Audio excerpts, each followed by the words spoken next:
Welcome to the Commercial Kitchen Chronicles, the podcast dedicated to the commercial food equipment repair industry. My name is Pat Finley. I'm a lead master certified technician at General Parts Group. My goal is to shine a light on what I believe to be one of the most interesting and rewarding industries a field service technician can work in. I love the work I do, and I'm glad you're here listening to this podcast. In this episode, Jason, Rich, and myself, we talk about this heat wave gripping the country and more.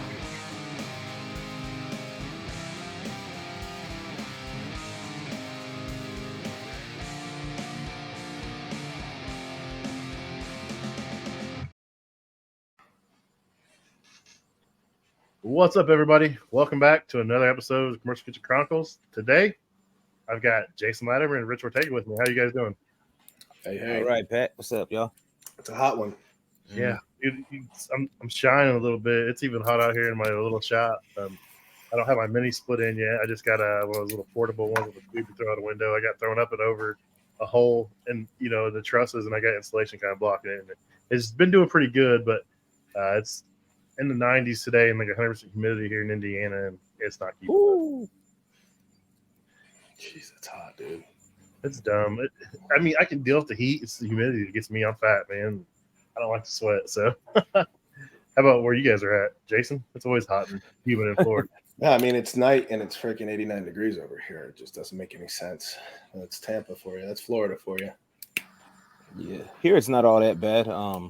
I know it's getting in the 90s during the day, but I mean, it kind of starts to die back down pretty well, pretty quickly, I would say. I mean, again, if you ask people that are from here, they're dying, and I'm like this, like you said, Florida, 90-something degrees at night. I'm like, I'm great. I'm like, up here when it rains, it actually cools down. You don't see the street steaming when the rain hits it like you do back in Florida. So I'm like, this is good. Yeah, dude.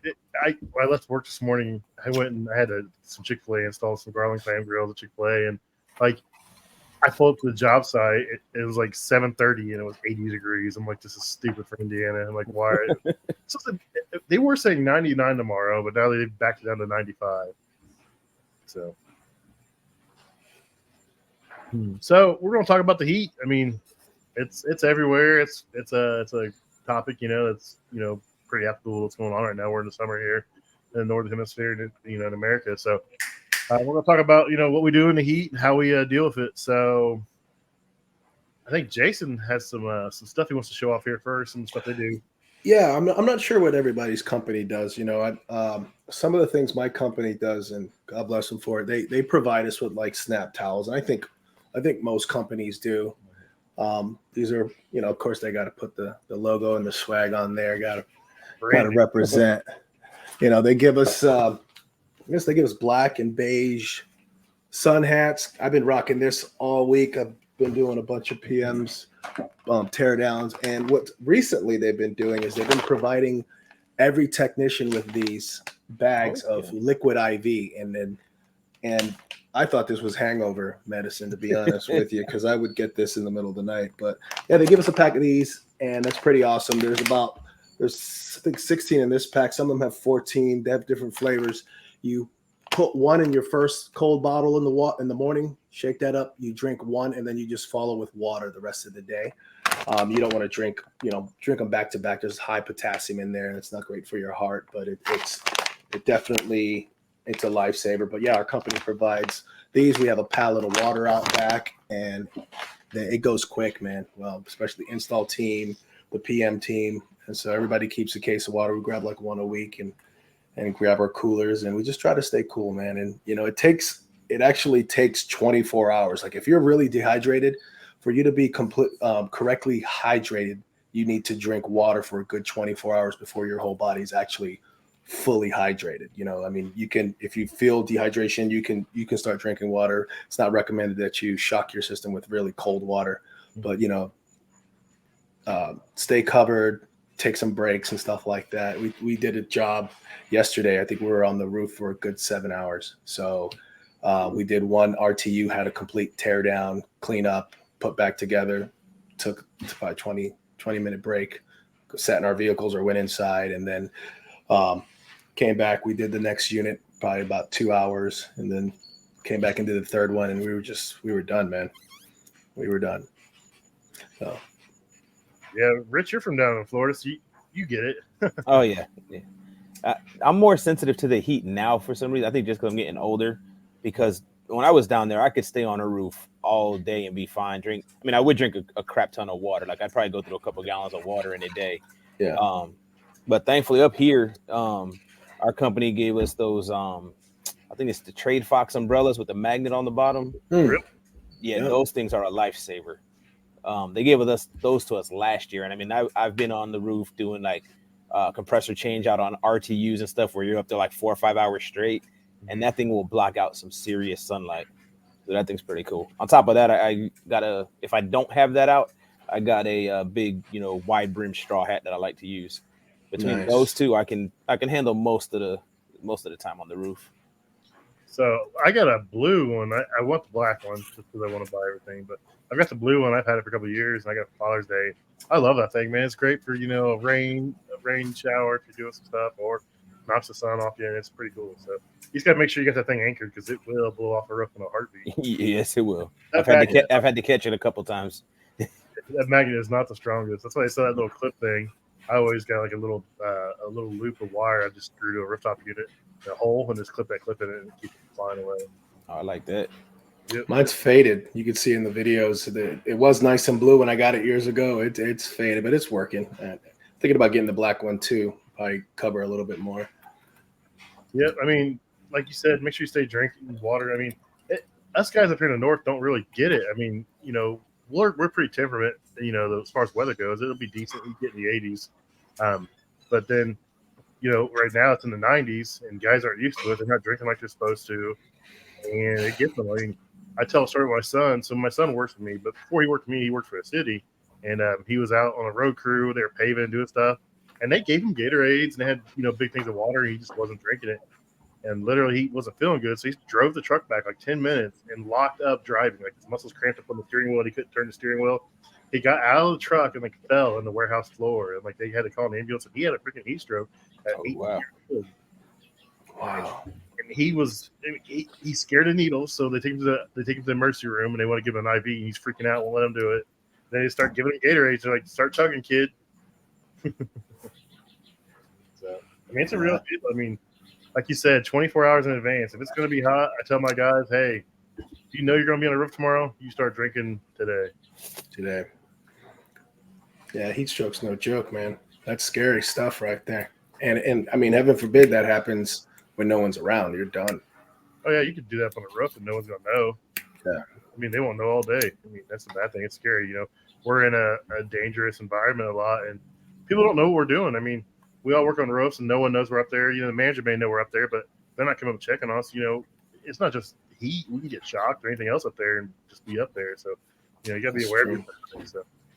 So when I moved back to Florida from Washington State, where my wife was, where we were stationed, and one of the big things I was talking to at my HVAC school was there, up in Washington State, the weather's great, like residential's great, and I'm like, well, I'm going back to Florida. I want nothing to do with crawling up in crawl spaces and attics, and I mean, I barely want to get in mine, and I mean, hats off to residential guys for climbing up in these attics and these in the middle of summer down south. And I guess it's dangerous everywhere, obviously, but man, it's nothing I want. It's nothing I want.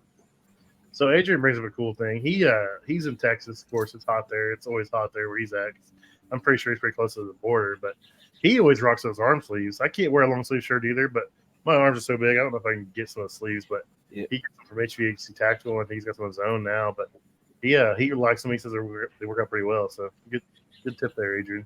Yeah, I used to wear those a lot when I was down in Florida too, and they do make a huge difference. A lot of people wouldn't think so because you're thinking why you got sleeves on your arm when it's hot, but they do keep that sun and that heat off of you really well.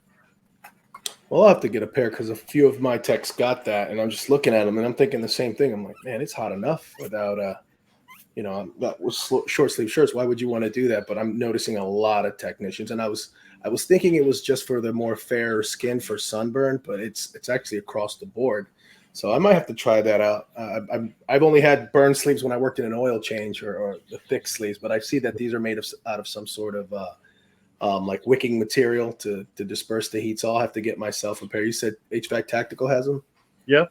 Adrian actually has some pretty slick ones that got his logo on them now. I don't know if they're for sale or if it's just something he had made for him. But Yo, Adrian. Adrian. I'll rock him. he's rocking them. But HVAC Tactical has them, and Yeah. if Adrian has some of his logo on them, I'll buy one for him to support him. Okay. Man. I'm a big huge fan of Adrian. Everything he does, man. He's a really cool dude. Yeah, I love his content. He's doing great. So Quentin Webb says, I take one of those Frog Talk chili pads and put it on my head and then cover it with a hat. Helps no one sleep on the roof. Yeah, those things are pretty cool.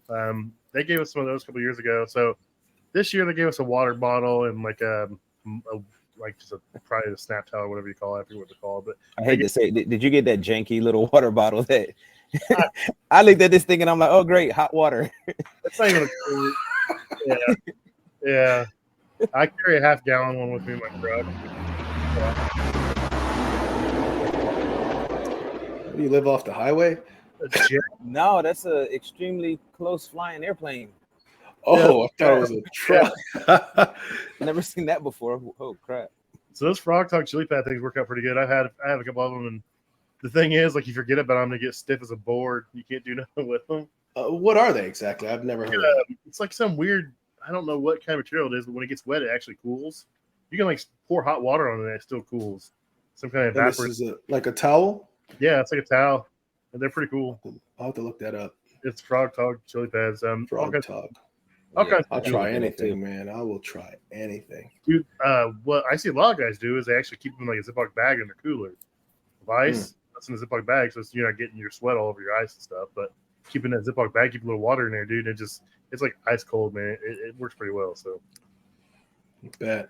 I'll probably use that tomorrow. I'll have to see where I can find one of those. Yeah, I like that idea too. I think it's what was it on Instagram? Was it Just Work HVAC or something like that? He takes a camel bag, fills it with ice water, and then throws his basic hand tools in it. And he's just up on the roof, and he was telling me he just drinks as he goes. He'll be constantly sipping on water, and I'm like, that's something I need to try. It's got a camel pack? Yeah. Okay. Yeah, I was telling my boss about that. My boss was like, I'm going to see if we can get corporate to get us a bunch of those, provide them for the guys so we could do the same thing. Just dump ice water in there. And if you're on a roof, I don't know what they hold, like maybe a gallon or so, some of them hold, and just drink and work. Oh, that makes complete sense. So this question probably directed at you, Jason. Andrew Benton wants to know, have you guys been in hospitality before? All my life. Oh, yeah, all my life, man. I'm that guy, hospitality all day. Yeah, restaurants, hotels, bar management, restaurant management, hosting, serving, retail. So it's all hospitality since I was about 16. I mean, we're still in it. We're just a different side of it. I mean, Exactly. customers don't see us if we're coming and going out of the building, but, we're still part of hospitality. So. Yeah, absolutely, man. Yeah. So my company, me and Rich technically work for the same company, just different brands of it. So it's amazing how different we are, though. It's kind of weird. But my branch, we have an ice machine. There's bags in there. You can bag ice. You want to come in. They keep a ton of bottled water in the fridge. And if it gets too bad, or if they know we're we're doing a rooftop install, we're doing change outs, they will bring out a cooler full of Gatorade and water for us, to make sure we're stocked up and ready to go. And we don't do a whole ton of installs or, that kind of stuff. But if they do know it's coming up, they will make sure that, we have a cooler stocked full of water and Gatorade out on the job site. Nice. Yeah, we got an ice machine too. Yeah, we took it out of Qdoba, man. It was 2 years old. So Qdoba went through a period where they had to spend a bunch of money. Mhm. And I started wheeled in this new ice machine. I looked over at the other one. I was like, this thing's brand new. And I was trying to snag it. My boss was like, no, let's go into the warehouse. Yeah, ours came from a Chick-fil-A change out. Oh, so you got Oh, you got the nuggets? We got the nuggets, which is great for the cooler because it fits into like Yeah. every open spot on the cooler. Yeah. The Follets, right? Yeah, Follets. Yep. Yeah, I'd love to have one of those. I would too, man. I want one of those little tabletop ones. Sefesta has like a little tabletop one. You see them at like I'm trying to think where you see them at, but they got an ice and water dispenser in them, and it only makes so much. But I mean, it'd be perfect for like your house. Just you have a little crushed ice machine there. Yep. One of the differences, they say crushed, opal, and it's like opals at a certain size. They come out, some come out in tubes, and then some actually come out pretty chipped. I don't know the name difference. I just call it all, crushed ice. Follow the tube, man, and they could pump that stuff at the distance. We had a hospital pumping it like 25 feet, man. Yeah. Through a tube? Yeah, it's a tube, and they insulate the crap out of it. And Oh, you talking about where the head is like several feet away from wherever they're actually like Yep. the bin they're using or whatever? Yeah. We had an Italian restaurant in Orlando that we used to service that used those. There's a pizza shop in Orlando that uses they have 2 or 4 of those units in the manager's office above the monitors and everything, and then the it's like 25 feet run tubes all the way down. We had to do a PM on it, and there's some sort of sensor in there because they have to put those little blue sponges through there. Yeah. And the sensors tell it to stop if there's some sort of clog, and it's a mother to take it apart and clean it, run a rag down there with the rope. Yep.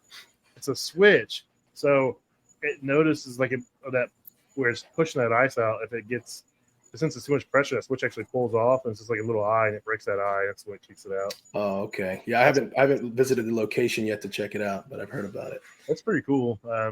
Some Chick-fil-A's around here have them. So if they they'll have 2 machines on a bin, and there's an opening on the bin, they'll dump a third one in, like mounted on the wall, and pipe it down. Mm-hmm. A lot of times, Yep. so if they can't fit a bigger bin in, they'll just put 3 machines on a 2-head, bin, but they'll pipe it in there. And they'll still run out of ice. At least over here they do. Oh, they sell it here. They'll sell you a bag of that ice, dude. Really? Yeah. I wonder if they do that here. I haven't seen that. Yep. There's a sign at the drive-thru. Someone wants to hear. It may just be the owner doing it. Something else to make money. But I spent the better part of a Chick-fil-A today. So what else you guys do? Just stay hydrated. If I'm on a roof and I'm clearing coils, I'll be that guy that drinks out of the hose. I'm not gonna lie. I don't care. I'm 41 years old. I've drank out of the hose my entire life. Just let it run for a little bit because you don't know how long the water's been sitting in that hose. But I let it run for a while, and I'll drink out of it all day long. I don't care, man. Yeah, yesterday I was cleaning a condenser, and I just decided to take the wand and point it straight up and let all the water rain back down on me and my trainee. I was like, yeah, this feels good. That's awesome. I've done that several times now. I'll just hose myself down. I don't care. Spray your hat and put your hat right back on your head. Ain't no shame in it, man. It's miserable out there. You just gotta be safe and get a little bit of a pleasure from cooling off about 5-10 minutes. It's well worth it. And if it's a rooftop with big RTU units that cast a nice shadow, if I'm waiting for something to happen on a unit, I'll go ahead and post up under the RTU under the shadow of it. Was that one of you guys that talked about taking the cap off the supply air or the return air where it goes back into this? Someone was talking about they go on the side discharge and pull that cap off. So instead of dumping all the air back in the building, it's dumping some of it out the side, and they just sit there in front of that. No, that wasn't me, but I didn't say I did that, but I've done that. I unscrewed it, slid it inside over the hole like I was trying to test the. Sometimes I was shown to, if you want the heat strips, sometimes before you turn them on, you can take that side panel off, slide it over the ductwork, turn it on with the blower, and all that crap will blow out. But yeah, I could sit there and like some of that cool air in the summer. Yeah. I'm guilty. Someone made a video of it last week. I'm trying to think. I thought it was Rich. Maybe I was wrong. I don't know who. Nah, that wasn't me. Nah. It's pretty deep. It's like, nah. You put all the screws back in it. I don't care. Shoot. You gotta test it, right? That's what I'm talking about. That's funny. So you got, make sure you stay hydrated, cooling towels, take breaks. I mean, if you get to where you stop sweating, you're in some danger. Get off the roof. Yeah. If you get to where you're nauseous, get off the roof. Don't stay up there. If you feel sick, you're getting a headache, don't stay up there. Get down and get some help. We have GPSs in our van. If you idle too long, they beep at you. It's so annoying. But if I'm hot and I'm getting to the point where I need to sit in the van for 15, 20 minutes, I'm gonna sit in the van 15, 20 minutes. Yeah. The boss isn't gonna care. It's gonna generate a report, but I just told my boss, hey, dude, it's hot. I'm taking a break. Leave me alone. In Florida in the summertime, I used to keep my van running if I was working outside with the AC blasting. Mm-hmm. My bosses, they didn't give a crap. They were like, we'd rather you do that. If you start to get too hot, go sit in the van for 10, 15 minutes, whatever you need, and then get back to it. I just leave that running all the time. I like what Adrian said there, talking about go chill out and walk in when you're done on the roof. I've done awesome. That. Nothing wrong with that. So 2 years ago, it was this week actually. 2 years ago, we had a Schwann's food. Do you guys have that in your area? Schwann's frozen food. They like deliver food to you can like buy it. It's frozen food. Well, Kroger. It's just like all they sell is like their own brand of stuff, and but they have these big, huge frozen warehouses. And it's a big, giant walk-in cooler. I forget how big it was, but we were changing out condensing unit evaporators, and it was 95 degrees outside, and it'd be pouring rain, and then I'm going into a freezer that's 5 degrees, 0 degrees, because it's only running on half the power. So it's we're trying to get the other half power running. But like you'd be sweating, and you go inside and freeze. You come back out and you thaw out and just be soaked. And it was absolutely miserable. It was like that for like 4 days straight, dude.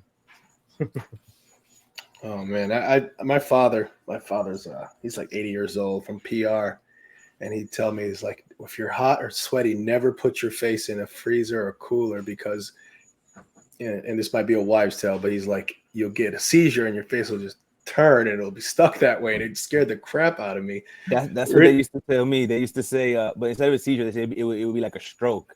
Yeah, it would twist your face. Paralyzed. And everybody knew somebody that happened to, but you never met them. I don't know what the hell you guys have been doing, but I don't think it's a Puerto Rican thing. It's funny though, because every time I go from the roof to a freezer, I still get scared that my face is gonna. Yeah, I'm like, oh, my dad.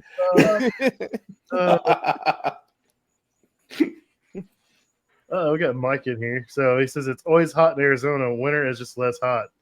Yeah, I think Josh was saying it was like 115 degrees or something there this week. It's just dry. Yeah, I don't think it matters though. At 115, yeah. If it was dry or wet. I mean, it's still. Oh boy, that's brutal. I couldn't. I've always been asked to go to other branches and work, and I went to Florida and I went to Seattle and this other stuff, and I don't think I'd go to Arizona, and especially in the summer. Maybe in like December, I'd probably try it, but I don't know about July, August. So, man, I always wouldn't mind traveling for work. Like I tomorrow I have a day, a bunch, got to fix a leak, find and fix a leak, change some sensors. I'm going to be at this place all day, but I think about going out of state and doing some work. It makes it a little bit more fun, in my opinion, since I'm a manager now, but I'd still have to go out in the field. But it's more adventurous when you get to go out of town for me. I'm probably not if you're going somewhere blazing hot, Pat. But dude, well, I went to Florida in July, like 7-8 years ago, and it was miserable because oh, you're coming down to help, but you're doing all the PM. So I was on the roof of like every Burger King in Pensacola from Mississippi to I don't know, Destin or whatever. Like every Burger King on the coast, dude. And I was just like, I'll never come back down here and helping you assholes again. You drove? Yeah, I drove a van down there. My wife went with me, so I stayed in the hotel, and then I got my workout. I'd get like 10 hours in, and I'd come home. We'd go out, we'd go on the beach and eat dinner and stuff. It's cool. And then after I came back, because my boss booked the hotel room, when I came back, talked to someone else, he's like, "Oh no, if you were going to help out, I would have got you a condo on the beach, especially if your wife was going." And I was like, "Oh damn." No, Motel 6. I was at some historic motel downtown, some historic hotel downtown. It was pretty cool, but yeah, I've traveled quite a bit for work between training and stuff, and it's always fun to get to different cities and see different people and do different things for sure. Oh, that's cool as hell. So Mike said 115 with 14% humidity. Brian says 95 with 90% humidity. It's brutal everywhere. I don't know how you guys do it. I know I was 222 3 weeks ago. I'm 207 now. So I'm dang. I'll take it. I'm losing some weight. But. Dude, I got back over that 400-pound mark yesterday. I'm excited. Good, man. Dude, you're killing it, bro. Yeah, you're killing it, dude. Times, that's the bad thing. I've done a 100-pound swing several times over and over and over. It's just, yeah, I couldn't even. I'd kill to be 225 on a roof right now instead of 400 on a roof. But I'll do it. I mean, I don't make no excuses for it. I mean, I put myself in a situation and I did it. So I can't do it without an accountability partner, man. You have to have one. Somebody's got to kick your ass. So. I got that mirror. I got that David Goggins mirror up on the outside of my office right here. Oh, you can't hurt me? That's cool. Got the fucking accountability mirror up, and my freezer out there by my waist says, it says all kinds of stuff. I don't want to get into it because I'll have to change the rating for the podcast if I start saying what it says. too many F-bombs and I'll get in trouble. So, you know, heat doesn't only take a toll on us; it takes a toll on equipment. I mean, you know, Rich posted a video of a dirty coil yesterday, I think, and Yep. keep up, and all it was just dirty. I had the same thing. It was in a concession stand inside Hinkle Fieldhouse, so it's kind of weird, but it's hot in there. It doesn't have a whole lot of air movement. Mhm. It's a sucky freezer, and it has this like little filter on the outside to keep stuff from getting in, and you couldn't see through it. The compressor would come on and kick out on overload because it wasn't shedding any heat. Pulled that filter off, compressor kicked on, started cooling, cleaned that filter off, stuck it back on there. It worked fine. So I mean, you got to keep the equipment clean. I mean, just like Rich said, if you're not gonna clean the coils, you can't troubleshoot anything. You got to get that not at all. And with these extreme temperatures, pretty much it's just a cleaning issue the majority of the time. But if you don't clean, you're driving a discharge, temperatures up. You're cooking your compressors, you're cooking components. I mean, plus you're just limiting the capacity of what that refrigerator can carry. So my thing is, I didn't mean to cut you off, but my thing is, in this heat right now in this summer that we're having, even if the condenser isn't the reason you're there, you should still check it, because if it's dirty, you're not there for that today. You're going to be back there in a week or two for something that you could have got, taken care of in maybe an extra 30 minutes to an hour worth of time. And, it's just better for the customer, better for the equipment all the way around. But any unit that I work on, refrigeration wise right now, that's, remote, I'm checking the condenser while I'm there and taking care of it. And almost everyone I work on needs the condenser cleaned. Yeah, we had a record year for cottonwood this year, and it kills me because like all people want to do PMs like April, May, and I'm like, that's the worst time to do. We have cottonwood so bad here. I'm like, the PMs need to be, if you're going to chemically clean them in April or May, you're going to be back in June to at least spray the cottonwood out of them. I don't know if you guys have that where you're at, but no, I've never seen that down here. Something I've learned over the, in the few years I've been out there in the field, about 8. Well, one thing I was taught was you should always clean the condenser coil, at least with water. Spray it down if you're not going to chemically clean it. But for 2 reasons. One, you never know who touched it last. Mm-hmm. And I love reading service notes, and I'll go and when I was a maintenance technician, when I worked at a service company, and now I read service notes, and there's a few things that stick out to me. And people complain in the winter that the pressures are too low. So what do? You don't see in the notes that they, clean the coil. They just add refrigerant sometimes, and to bring the level up. Then what happens in the summertime? Now it looks like it has high head pressure. Then they're pulling refrigerant out. I'm reading the notes. I'm like, where did you clean the coil? You never know who did what to it. So you can't trust it. Just clean the coil, take your pressures, and then that's going to be the most accurate. Make sure your fans are turning right. Make sure your blower. But it's people, I don't know, there's a lot of heat, so they have several calls. They run up there, pressure, they do shit, they don't think it through. And I know that because I did that when I first started, and it's just like, but I learned over time, it's like, you don't know who touched it last. You don't know what their comprehension or their skill set is. And you don't know where they are in their travels, but they're quick.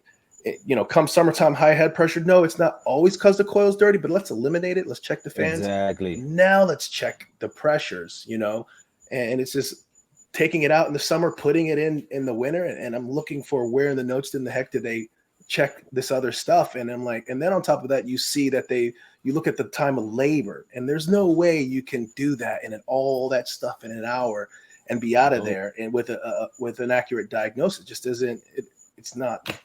Run into that all the time. I run into that crap all the time. And the other thing I want to say is when you're checking coils, look between the fins, between the channels. A lot of people look at the face of it.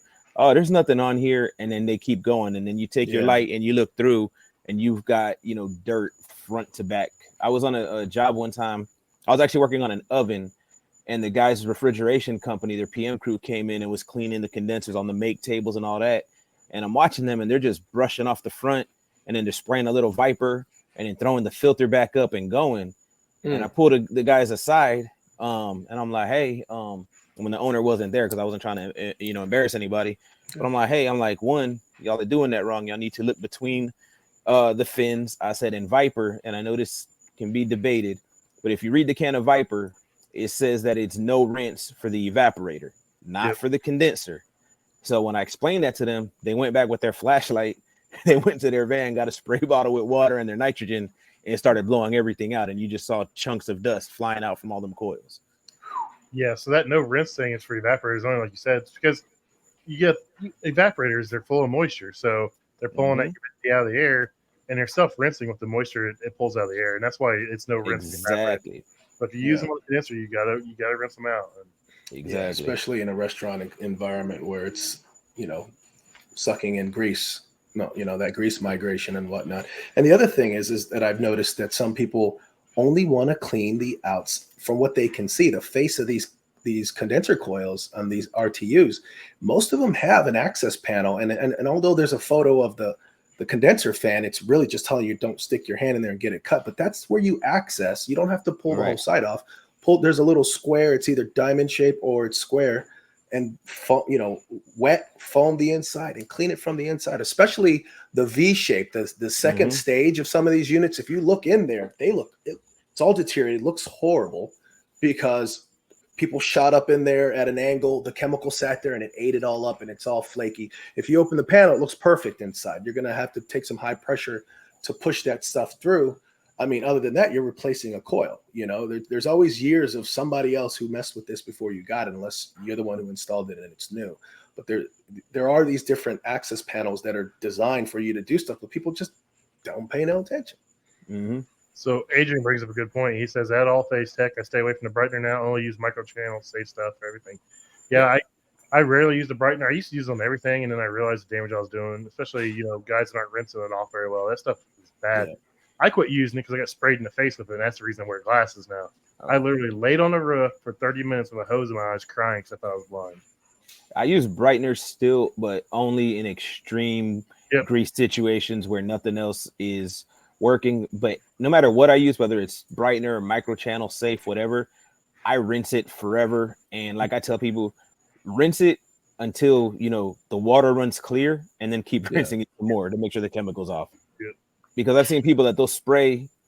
And here's another thing: if you're going to put a chemical on a coil, set at least a 10-minute timer before you start rinsing it off. Because I've seen people sit there 1 or 2 minutes and then start rinsing it. And I'm like, no, you got to give that stuff time to work. And then, like I said, once you start rinsing it, rinse it until the water runs out clear, and then rinse it some more. I pre-rinse. I wet mine. I don't ever want to put that chemical on a dry, because I've seen it flash, and it's like, ooh. I do that too. I pre-rinse them before I spray them. Yeah. I try to blast the big stuff off, or the solid stuff off with the hose, pre-rinse it, and then spray it. Yep. Yeah, I only use brightener in extreme situations. You'll have the coils next to an exhaust fan or a hood exhaust, right? And just sucking that grease in. So be mindful of that. But yeah, like you said, rinse it till it's clean, and then keep rinsing. I mean, F5.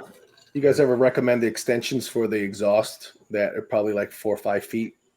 I've seen them at some locations, and and it looks it looks a little cleaner. And then I wonder, because I've gone to one location the other day where I had a complaint about something, and everything was covered in grease, like all the equipment and everything. So it's all getting sucked into the condenser. And then I'll go to another identical roof layout, no grease. And I don't know if maybe somebody's replaced the blower and the RPMs aren't where they're supposed to be, and it's spinning too fast, or I don't know what it's doing. But it's from one place to another. They look identical, but it's just a huge mess. So maybe something I got to dig deeper into. I don't know. I've never even thought about that. I don't do a whole lot of stuff where everything's the same roof to roof to roof. So that's a good point. Why is some covered and some not? I mean, that's weird. Maybe they're getting their hoods cleaned regularly and the other place isn't. I mean, it's hard telling. Yeah, maybe we could put that to someone in the chat if they get an opportunity that might know. They can chime in on that. But yeah. Yeah, I always, when I'm installing equipment, I always make sure that the intake of my condenser is pointing away from the hoods. I've got guys that, this one's like this, I'm putting it right back here because they don't want to pipe it or change it. I'm like, no, you don't want that sucking that air off the exhaust. Yep. I mean, you don't always have a choice on a rooftop unit, but on your condenser units for your coolers and such, you can do whatever you want. So yeah, absolutely. Sweet. So, we're talking cigars out here, Corona. Oh no, it's a small restaurant chain up here. Oh, nice. Yeah, there's a video. It's been a couple months that I posted. I was on call. One of their HVAC units was down, and if I think the video is me going, I said something like, "Sometimes you just got to ask yourself why," and it's Oh, yeah. literally their HVAC units are all in front of the exhaust hoods, and I'm like, seriously. 2 feet away, isn't it? It's like right on Mhm. top of it. Like right on top of it. Yeah, Yep. Like who designed that? You know, I still wonder. it's a mushroom type hood, and it's just the coils are right next to it. Mhm. Yeah, I haven't ever seen an extension for the mushroom type. I've seen the extensions for like the power ones where it's got the offset angle, the power. I forget what they actually call them, but I see some extensions on those. And they work out pretty good.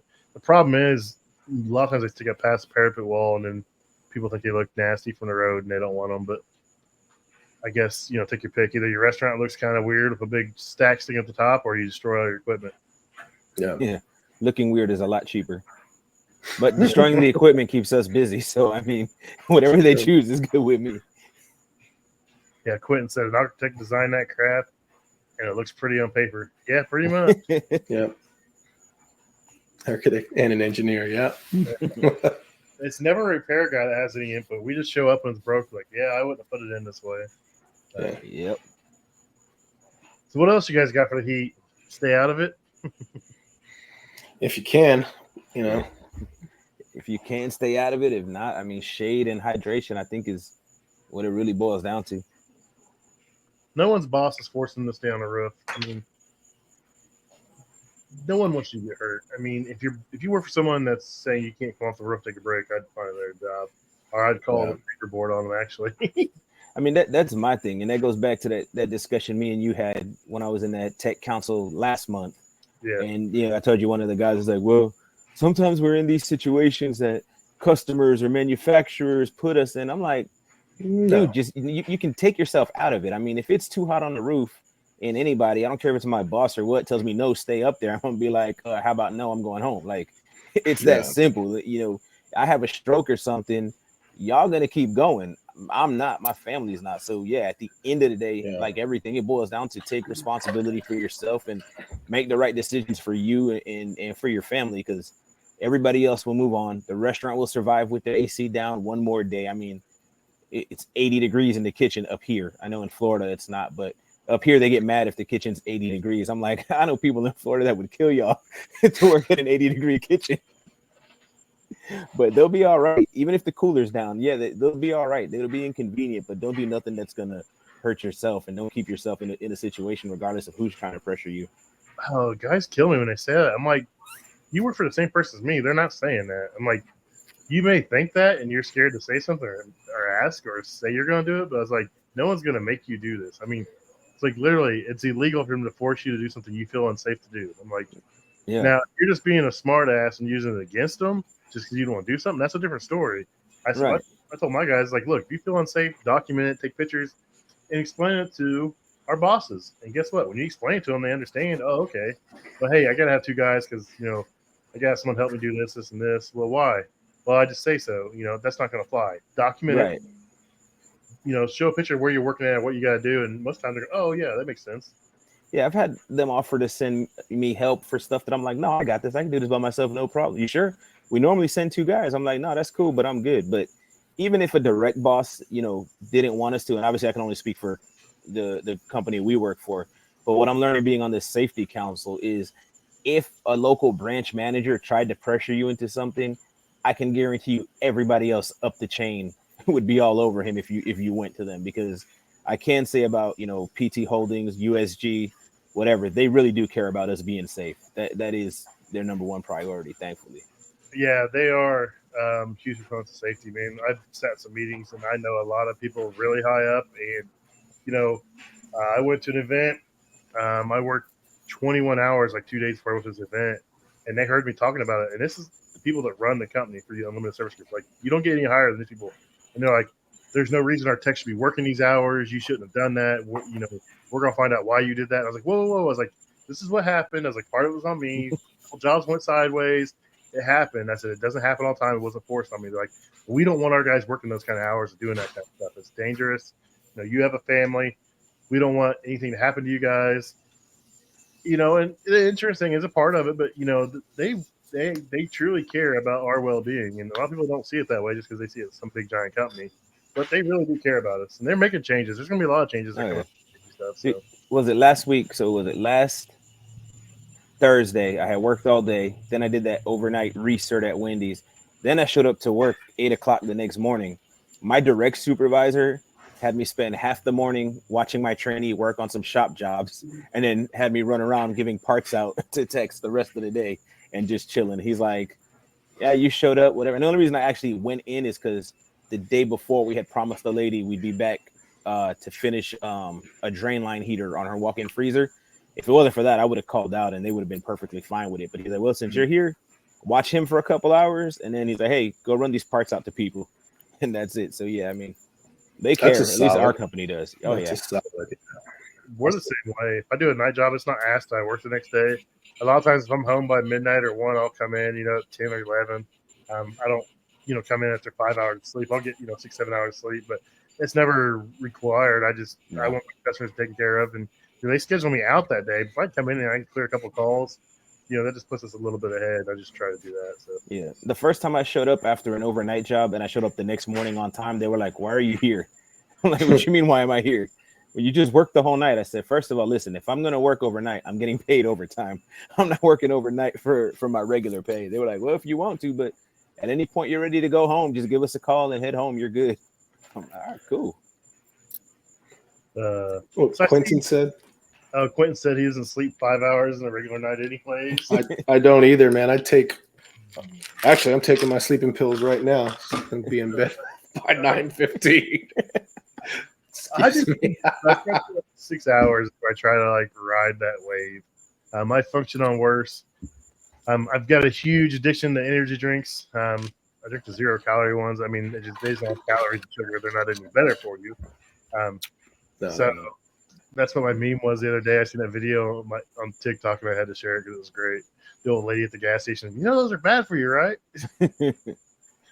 Yeah. No, for the most part, I gave up energy drinks. Every so often I'll drink a Red Bull, but I went to the hospital a couple times a few years ago drinking Monsters. And I thought I was having a heart attack. It was just a bunch of chest spasms and different things.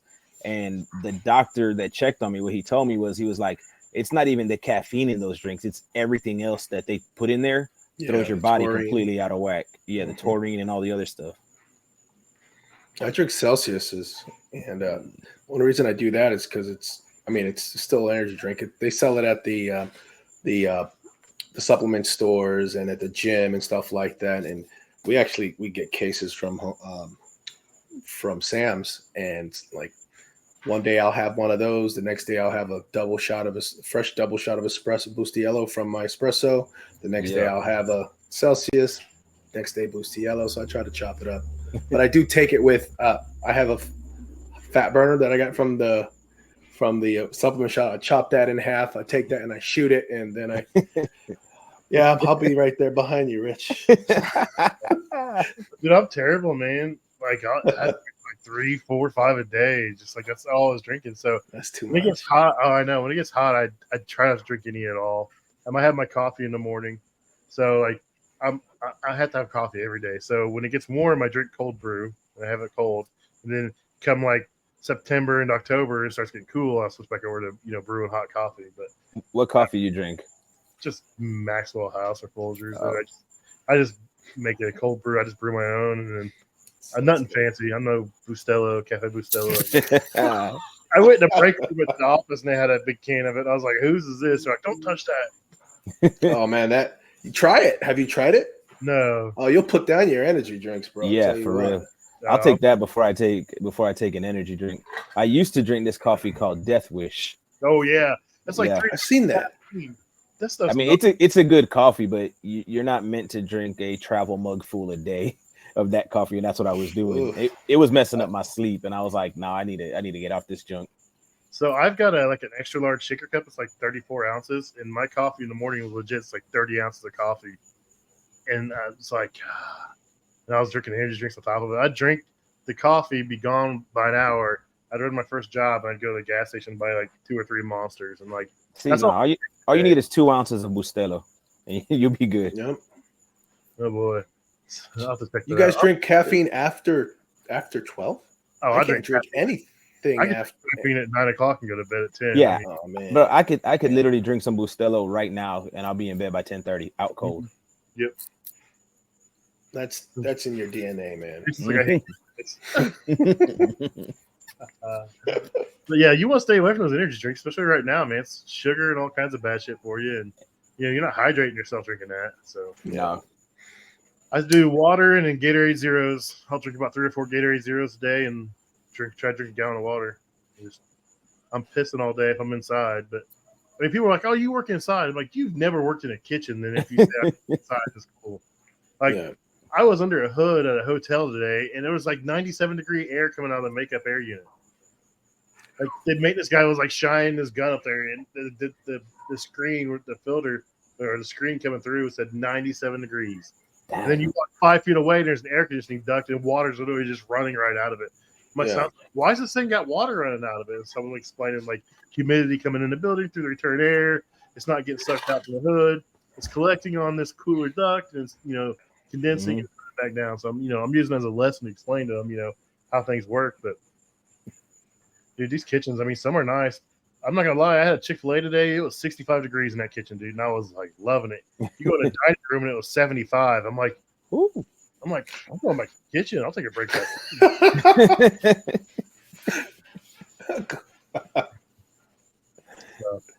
I think that's about it for today. I appreciate you guys coming on talking about the heat and how to stay cool. We kind of got a little carried away with some other stuff, but that's how it is. I try to keep it freeform, and let it roll. But I appreciate you guys coming on. And any last parting words or any stories from this week you want to tell before we bounce? Tomorrow's Friday, man. I'm going to enjoy this weekend. I am not thinking or doing anything to do with work. My sister's in town. My sister-in-law just left with her kids. So try to enjoy family. I know I got a long day tomorrow, and just going to enjoy the weekend. Looking forward to next week's episode and whatnot. What are you doing, Rich? I'm going to be hating on you while I'm on call because I know this is going to be an HVAC and refrigeration weekend with this heat. Yeah. Our on-call guy is a hot only guy, so I'm sure he'll be calling me trying to get me to come run stuff. And I'm not doing it this weekend. I made a post, yesterday. I was like, man, I need a weekend away. Yeah, you did. I got a big Jeep event Saturday, so it's like an all-day thing. It's a big fundraiser for some local animal shelters, so it's always a pretty cool event. So I'll go do it all day Saturday. And Sunday I'll probably work around the house some, but I'm not going to go overboard. I'm just kind of chill out. So, but I appreciate you guys stopping on, and I'll see you guys next week. Cool. Y'all be easy. Be safe. If you guys would, please consider subscribing, rating, and reviewing the podcast. It really helps us grow and helps us know which direction to move in. Also, if you have any suggestions for guests, please email me at commercialkitchenchronicles@gmail.com. Or if you want to be a guest, email me. Love to have you guys on. Thanks a lot. See you next week.